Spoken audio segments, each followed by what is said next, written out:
Hi everyone, it's Christine here from Ever After Paper Crafts, and today I have another couple fun cards to share with you using another brand new soon to be released stamp set from Craftin Desert Divas. This particular stamp set is called Mermaid Lagoon, and it has tons of absolutely adorable mermaid images and underwater images that you could put together to make cute little underwater scenes. Unfortunately, I don't have the physical stamp set to show you right now. The design team wasn't able to get theirs in time for the release, so we were given printed versions that we could print out and color with our Copics on special paper. But I did want to show you a couple cards that I did make with these images, and I will have a picture of the entire stamp set on my blog, and I'll link to my blog in the description box of this video. So at the end of the video, I'm also going to share a second card that I made with a different mermaid image so you can get an idea of what kind of images are in this stamp set. I guarantee you this is a must-have stamp set for me anyway. I absolutely adore this stamp set. So this is the first card that I made with this stamp set. Today I'm not going to focus on the background because this is the exact background that I made on camera with you a few videos back, and I will also link to that video in the description box of this video. But this background is literally the very one that I did with you in real time on camera.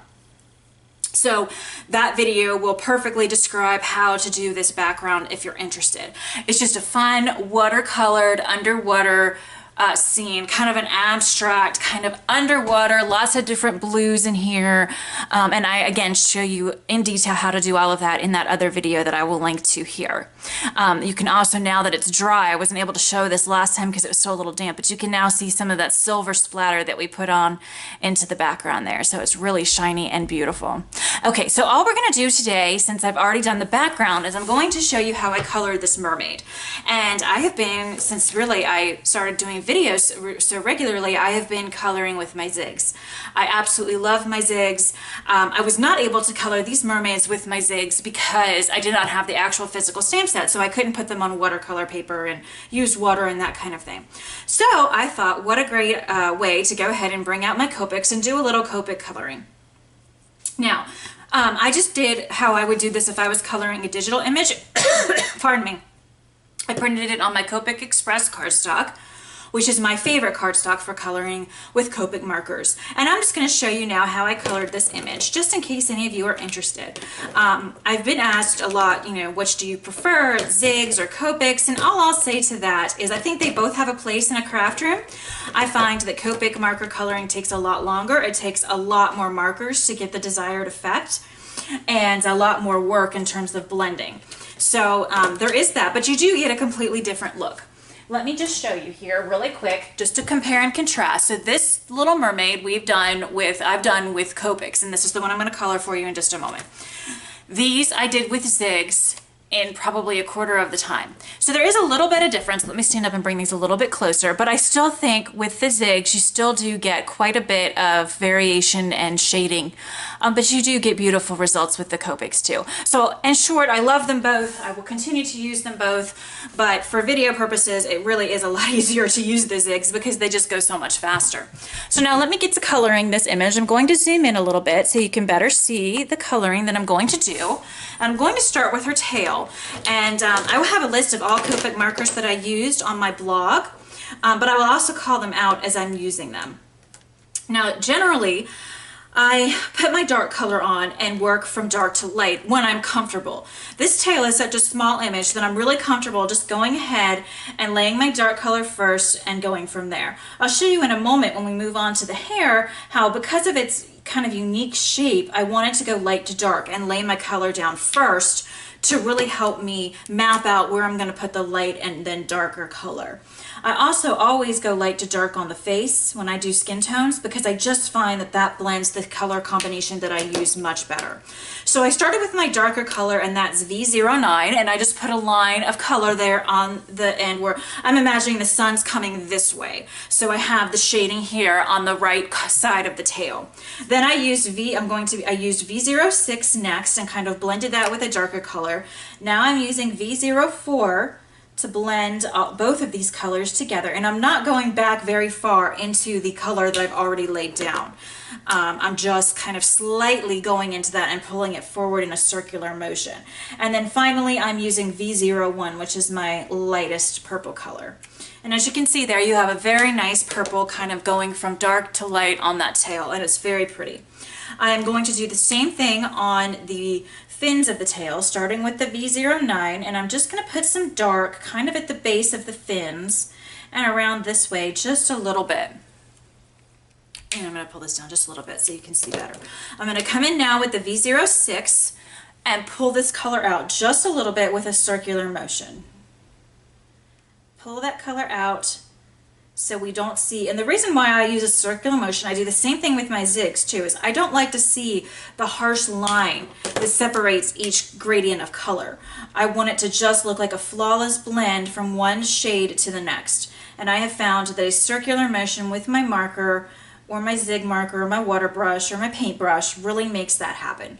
That was V04 that I just put down, and now I'm putting my lightest color down, which is V01, and filling up the rest of the white space with the V01. Really kind of pulling that color upwards, going in a circular motion to sort of do our best to erase that harsh line that separates the darker color from the lightest. Now, as you can see right here, I went out of the line just a little bit. If I was using my zigs, I would take a clean water brush and pull the color out, push the color back in that way. Since I'm using Copics, I can do it even easier with my colorless blender pen. And as you can see, that color is already gone. Sometimes if it's a darker color with your Copics, you might have to go back at it a couple times. But as you can see, that really just kind of erases that color in going out of the lines. So while I try to stay in the lines just as good practice when I'm coloring, if I do go out, it's not a huge deal. It's a little bit harder with browns. In my original card, when I was coloring this, actually, I went out quite a bit on accident trying to finagle with her hair, and I still was able to erase it. There's no trace of it now, but I did find that I had to go back with that colorless blender several times. So now I'm going to do her hair, and I'm going to start with the right side because it's the smaller, less intimidating side. And I'm going to put, like I said, because it's a little bit oddly shaped, I'm going to go light to color to darker color just to kind of map out where I'm going to put my darkest color. So where I'm putting my light now is ultimately where my dark's going to begin. But I'm doing it this way because it's kind of odd shaped and I want to get comfortable with the shape of her hair before I go in with my darkest color. So I want my darkest to be at the tip of this little loop, at the top here where her part is, and over here on the side of her face. That's kind of where I imagine that it's going to be darkest given the shading. So I started with E21. The other colors of her hair are going to be E23, E25, and E29. So I just put in the E23. I'm now going to put in some E25. And I'm just going right over top of this right now because we only put that lighter color down, not for blending, but for mapping. In other words, for kind of planning where these dark colors are going to go. And sometimes doing it this way too, even though it's more tedious and takes longer to do, you can get a better blend sometimes because you already have saturated the paper with the Copic marker. So sometimes it just makes your blending a little bit easier too. So that's something to keep in mind. It does take longer to get the ultimate blend, but sometimes it's worth it. So I just put down the darkest color, which is E29. I'm going to go ahead now and take my E25 and now we're going to be filling in this white space and doing our blending. So I'm going to pull this E29 up just a little bit. We don't want to go too far because we have two more colors to do to get a nice blended look. Now I'm going to pull out the E23, do the same thing, pull this color down, and I'm just pulling the color up and down here to fill in this white space. And then our final color will be E21. And that is our lightest color, and you're going to see it's kind of not going to look great at first, and I'm going to show you how to get it fully blended. This is my favorite brunette Copic color combination, but it's a little bit tricky to work with because the E21 is so much lighter than the rest. So as you can see right now, I really don't like how it looks because the light, there's not enough, I think, gradual shading from the darker color to the lighter. So what I'm going to do is I'm going to open back up my E23 marker. And I'm going to take my E21 marker and put some, go tip to tip here, put some of the E23 on the tip of my E21 marker and go back in on top of where I had originally laid the E23 down and pull that color up. and then finish blending. And now I like it much, much better. And that's just called kind of a tip-to-tip technique to really get that, that blend to work when you have colors that are kind of extreme from one another. So now it's time to do the other side of her hair. So I'm going to go in, I'm going to map my color down again, starting with the E21. And I know I'm going to want some dark here at the tip of this little strand of hair she has here, and at the top here where her part is, and kind of around this way is where I'm going to want the darkest color. And then we're going to want it down here at the bottom, and then a little bit right here on this little tendril here as well. So now that I'm a little more comfortable, I'm going to go directly, now that I've put down where I want the darker color, I'm going to go directly now to save time to my E29, my darkest color. And I hope this is making sense for you guys. I've never done a Copic video before, and it is tricky, and there is absolutely a learning process with the Copics, and I've been trying to use Copic markers for years, and it's just, you know, it's just not something I'm super great at. And so, you know, and it doesn't really matter, you know, as long as it looks cute and you are happy with it, that's all that matters. You don't have to be proficient with these to have successful artwork on your cards. But I'm just kind of showing you how I do it, just in case it helps anyone out there who would like to make a card similar to this. So anyway, I've put down the E29. I'm now putting my E25 to blend this darker color out here, and just kind of going along this little curly tendril here. Bring it down here from this curly little tendril. And when you have odd shaped hair like this, it really is hard to figure out where the shading is going to be. At least it is for me, because I'm not a traditional artist. I'm not an artist at all, quite frankly. So I never kind of learned shading and where the light's coming from. So I'm just kind of imagining it in my own way, how best I can kind of see it. So, but I don't worry too much about that. All I want to see in my cards and my coloring is that there is shading somehow. It may not be the best or most correct, but it's there. So that's kind of what I'm shooting for. So now I'm sort of pulling this color out with my E23, which is my second to lightest color. So let's pull this down here and then pull this around here. And so far, these colors blend really well together. So if you were just using these, you wouldn't need to use that tip to tip kind of little trick that we did earlier. But because I want a little, I could fill this in, and there'll still be some shading, but it's not the dramatic shading that I want. And that's why I bring in this E21 to really have a light area to contrast with the darker areas. So let me fill the rest of this in with this E21, blend it as best as I can, and then we're going to use that tip again, the tip technique, tip to tip technique, to make this blend a little bit better. So to do it again, I'm going to take the tip off the E23, rub the tip of my E21 onto my darker marker, which is the E23, and you'll get a little bit of it, and you can probably see it there on the tip of my E21 marker. And I'm just going to come in and blend that out. I'm going to keep doing it until I get a color that I like. You are not going to hurt or damage your Copic markers by doing this. This is a perfectly okay technique, and your markers will not suffer for this.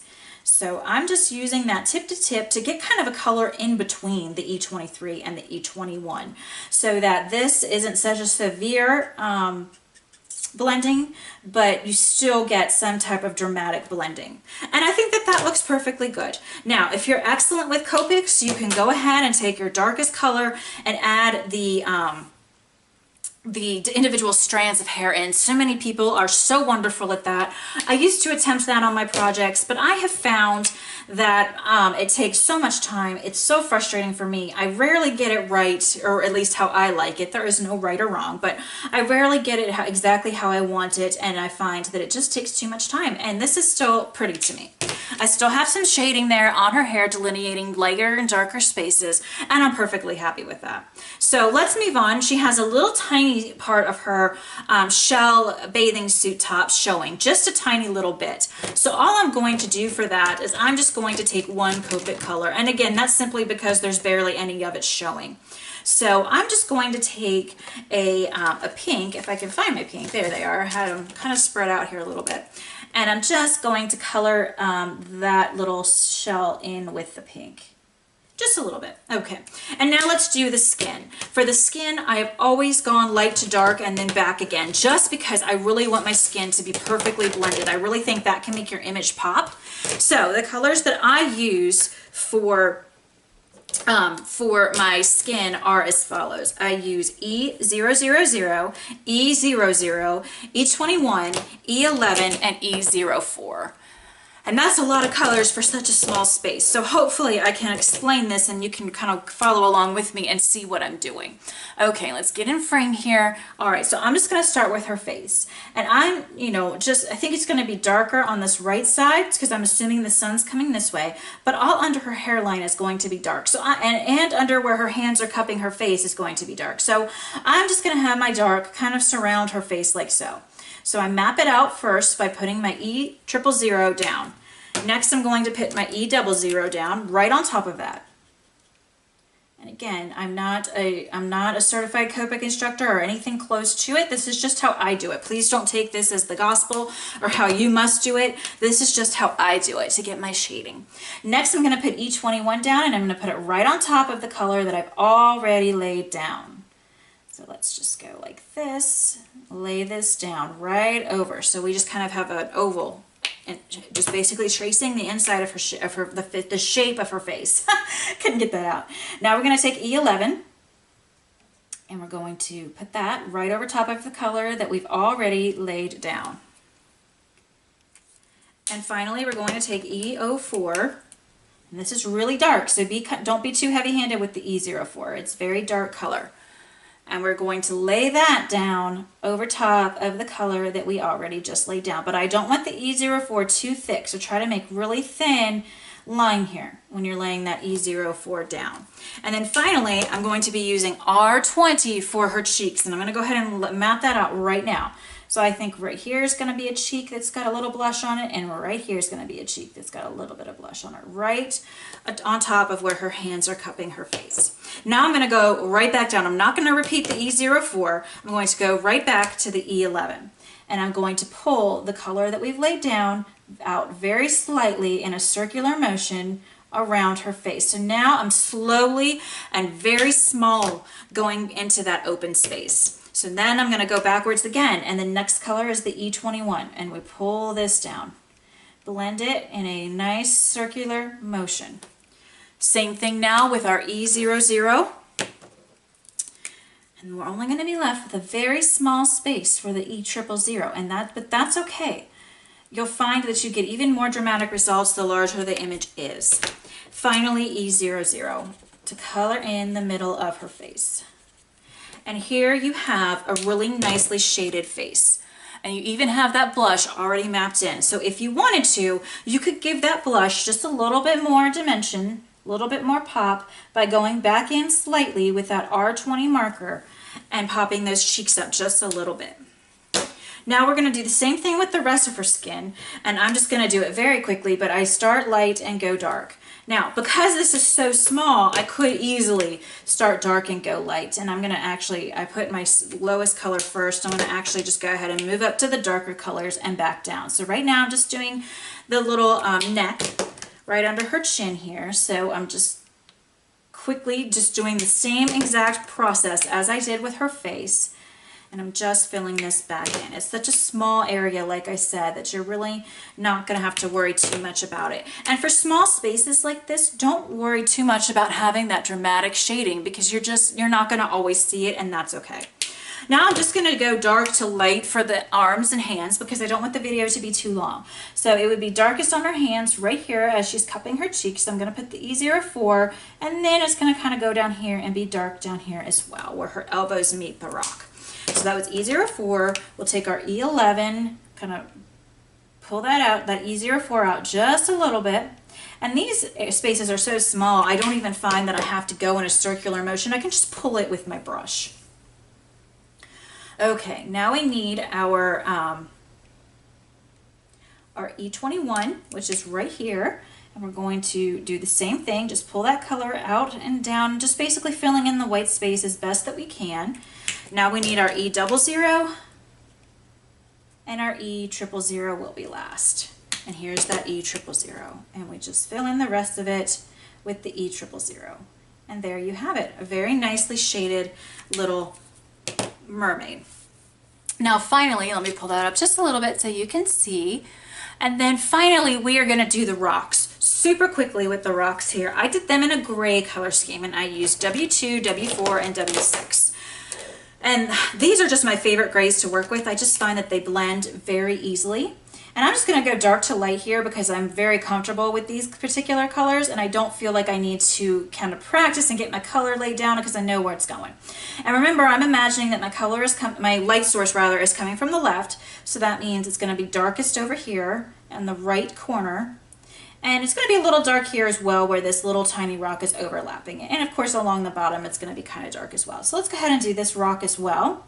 The little one, we'll just get them all done at one time. So that was the W6. Now I'm going to do the W4, pull this down here, and just pulling this color all around to fill in the white space. And then finally we'll use our W2. Now you could use more colors and get, you know, even more dramatic shading if you wanted to.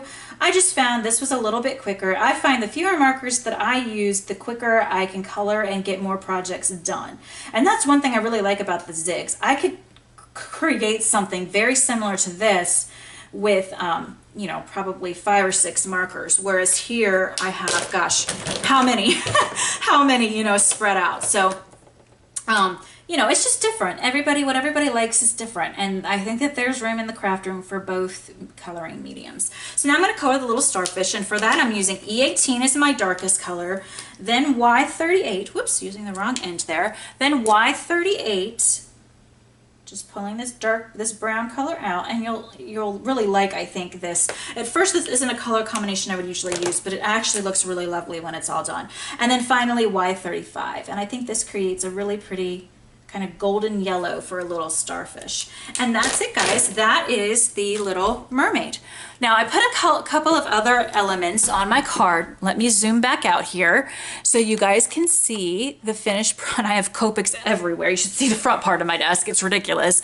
But I won't go ahead and color those for you today because the video is already really long. But I did one of these that has a little rock with some seaweed growing out, and then a little fish. And then the sentiment, of course, says hugs, fishes, and mermaid kisses, which is so sweet, I think. I just love that little sentiment. Let me zoom back out just a little bit more here. There we go. And so that just kind of finished up the card. To cut out the rectangle, I used this particular rectangle die from the Fancy Frames die set from Craftin Desert Divas. And again, I will have all of the Copic markers that I use for everything on my blog. And also, one more time, just to remind you, if you're interested in learning how to do this background, I created this exact background in another video. I will link to that below. Finally, I wanted to show you one other card that I made using this fantastic stamp set, soon to be released from Craftin Desert Divas. This is another mermaid from the set. Isn't she adorable? I used the same hair color combination that you saw in this mermaid. I used different color for her fins and things like that, and I will share all of that on my blog. To do this background, I simply used some watercolor paints. I used these Fine Tech pearlescent paints, and I used this green, and I used this blue, and I used this pink. And I just globbed them on with a regular brush and just literally globbed them on. And lots of layers, and it's really shiny in person. It's so pretty because of the pearlescent quality of the paints.